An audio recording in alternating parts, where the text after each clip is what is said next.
rahmatullahi wa barakatuh. I am honored and grateful. C'est un honneur d'être invité par la sénatrice Raymonde Ponce-Monge.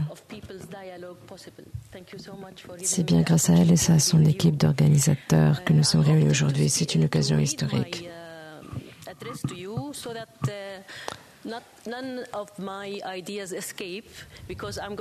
Je vais lire mon intervention pour éviter d'oublier quoi que ce soit. Je vais vous parler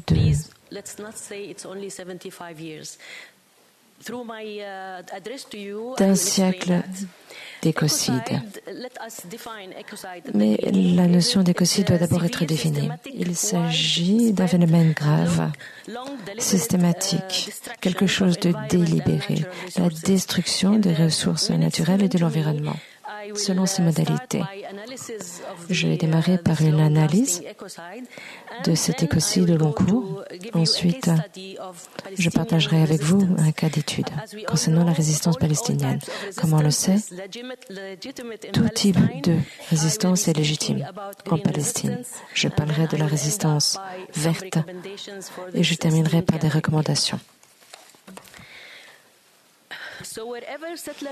Partout où le colonialisme s'implante, son principal objectif est de détruire, de démanteler ou de s'approprier les identités collectives, constituées d'événements historiques, de cuisine, d'éducation, de tenues vestimentaires, de pratiques culturelles et surtout de paysages.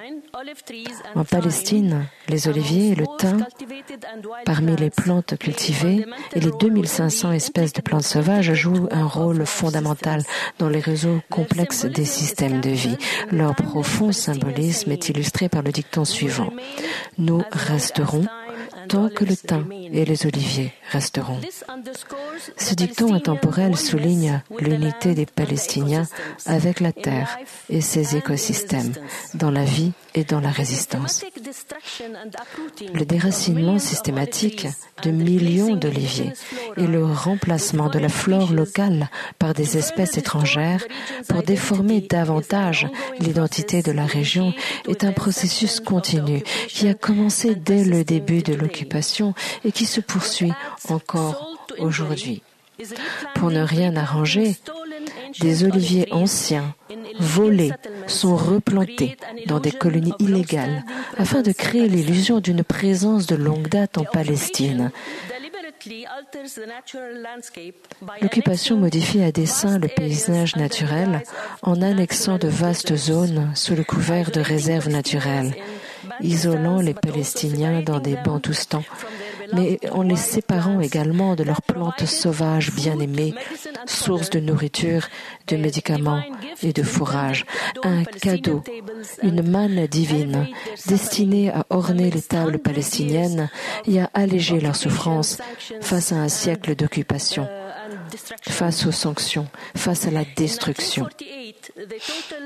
En 1948, la destruction de 530 villages n'a pas permis d'éliminer le cactus sauvage, qui a continué à témoigner des crimes de l'occupant. Et tout comme le cactus n'a jamais perdu espoir, les Palestiniens ont, au contraire, tout fait pour sauvegarder leurs semences indigènes en les collectant, en les préservant, en les classant, en les cultivant et en se les échangeant entre communautés. À Gaza, la militarisation de la nourriture a démarré dès les premières phases de la colonisation israélienne. En 2007, Israël a imposé un blocus sur la nourriture, fixant un nombre de calories assez bas pour que les Palestiniens aient faim, mais pas suffisamment pour qu'ils en meurent. Et comme l'a déclaré un responsable israélien, pour, je cite, maintenir l'économie de Gaza au bord de l'effondrement. Fin de citation. Au cours des 15 guerres brutales menées par Israël contre Gaza depuis 1947, les systèmes alimentaires des populations ont été systématiquement dévastés. Mais cette fois-ci, l'objectif n'est pas que les Palestiniens souffrent de la faim, mais qu'ils en meurent. Le crime d'écocide à Gaza est inédit. Israël a largué plus de 75 000 tonnes d'explosifs sur Gaza. Cela correspond à 5 fois la puissance de feu d'Hiroshima. Plus de 60% du secteur agricole a été détruit de façon délibérée. L'utilisation d'armes conventionnelles et chimiques, qui sont ensuite présentées comme ayant fait leur preuve sur le terrain et vendues au reste du monde, a détruit chaque recoin de l'environnement à Gaza. L'eau et les sols sont pollués. L'air regorge de substances toxiques. Les usines de traitement de l'eau et l'approvisionnement en énergie solaire ont compté parmi les premiers objectifs détruits. Les émissions de gaz à effet de serre générées au cours des 2 premiers mois de l'invasion de Gaza sont supérieures à l'empreinte carbone annuelle de plus de 20 pays parmi les plus vulnérables face au changement climatique.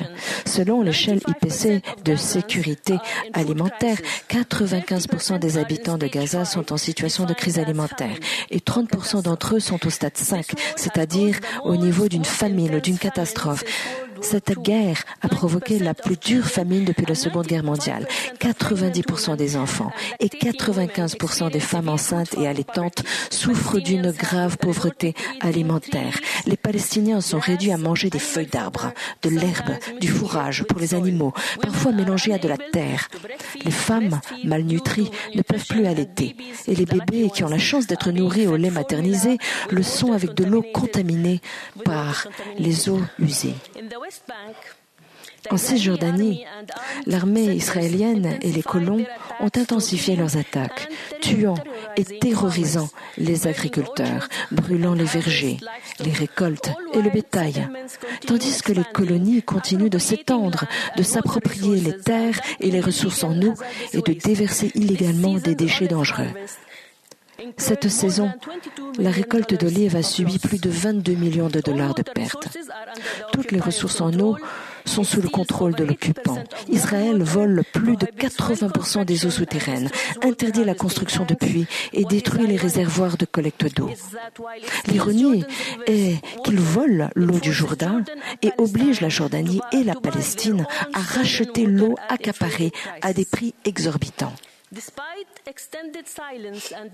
Malgré les mois de silence et d'impunité, il est réconfortant de constater le courage dont font preuve les peuples qui s'éveillent dans le monde entier, y compris en France.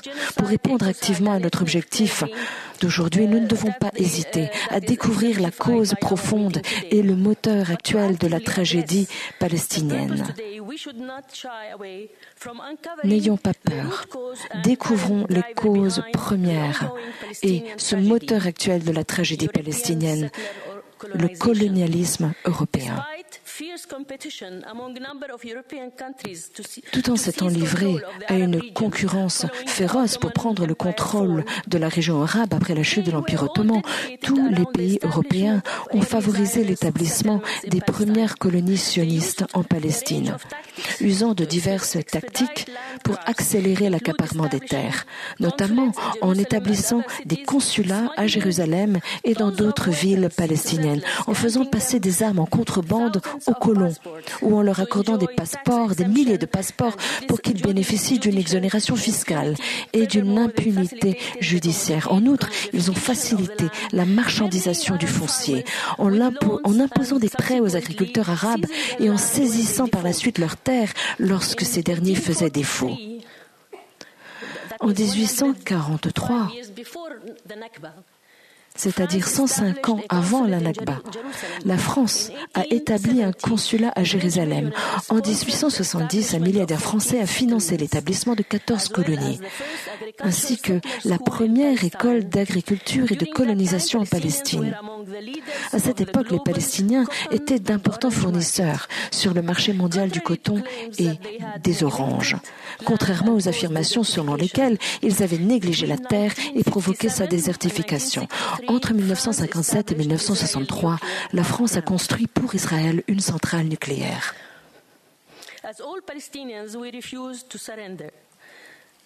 Tous les Palestiniens ont refusé de se rendre. Au cours de la deuxième intifada, en 2000, nous avons lancé notre mouvement de résistance verte avec le slogan suivant « Ils en déracinent un, nous en plantons 10 des arbres ». Cette année, nous franchissons la barre des 3 millions d'arbres plantés dans toute la Palestine. Rien qu'à Gaza, nous avons planté un demi-million d'arbres. Et après chaque guerre menée par l'occupation, nous avons mis en œuvre des projets de grande envergure pour réhabiliter le secteur agricole. Cette année, à l'occasion de la journée de la terre palestinienne, nous avons lancé notre dernier projet, intitulé « Raviver les terres agricoles de Gaza ». Nous visons à réhabiliter les exploitations maraîchères et les serres, à planter des arbres fruitiers, à fournir des systèmes d'irrigation, à aménager des étangs et des réservoirs de collecte d'eau, à relancer les projets d'apiculture et d'élevage de volailles et à soutenir la pêche artisanale. On a déjà démarré la première phase. Plus de 100 agriculteurs reçoivent une assistance qui leur permet de contourner le blocus et la famine. Au cours des 22 dernières années, nous avons œuvré pour dénoncer les violations environnementales et agricoles pendant les conflits via des plateformes intergouvernementales. Ces efforts ont abouti à l'élaboration de directives et de résolutions sur le concept de militarisation de l'alimentation et de l'environnement, qui étaient alors considérés comme des tabous politiques. Et je voudrais conclure par un certain nombre de recommandations. Premièrement, nous devons encourager la reconnaissance du point de vue juridique du concept d'écocide par la CPI. C'est un crime qui donne droit à des poursuites. Deuxièmement, obliger Israël à respecter les lois internationales. J'ai toute une liste de lois, je ne vais pas m'étendre là-dessus. Soutenir les Palestiniens pour relancer le système alimentaire local en vue d'atteindre la souveraineté alimentaire. Ces résolutions dont je parlais exigent qu'Israël paie 856 millions de dollars en réparation de la catastrophe pétrolière de 2006. Comme je l'ai dit, il faut soutenir les Palestiniens pour relancer le système alimentaire local, pour atteindre la souveraineté alimentaire. Il faut mettre fin à l'implication grave des institutions françaises dans les violations de l'environnement et des droits de l'homme et dans l'expansion des colonies en Palestine, y compris dans les secteurs de la finance, du bâtiment, de l'assurance et l'industrie de l'armement. Et j'ai toute une liste d'entreprises que je peux vous communiquer et que nous pouvons cibler. Enfin, soyons conscients que la tactique qui consiste à éviter d'appeler un chat vise à favoriser des intérêts politiques et à maintenir le statu quo de l'oppression.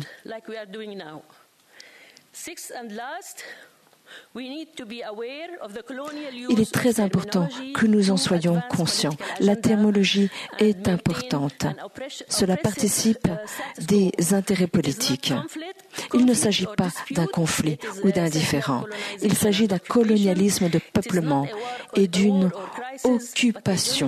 Il ne s'agit pas d'une guerre ou d'une crise, mais d'un génocide. Il ne s'agit pas d'un risque imminent de famine. Non, la famine sévit déjà. En conclusion, au cours des 6 derniers mois, nous nous sommes tous retrouvés face à 2 options. Soit nous faisons partie du projet colonial des colons, soit nous y résistons. Et je suis heureuse et honorée de passer cette journée avec ceux qui ont choisi de résister. Je vous remercie.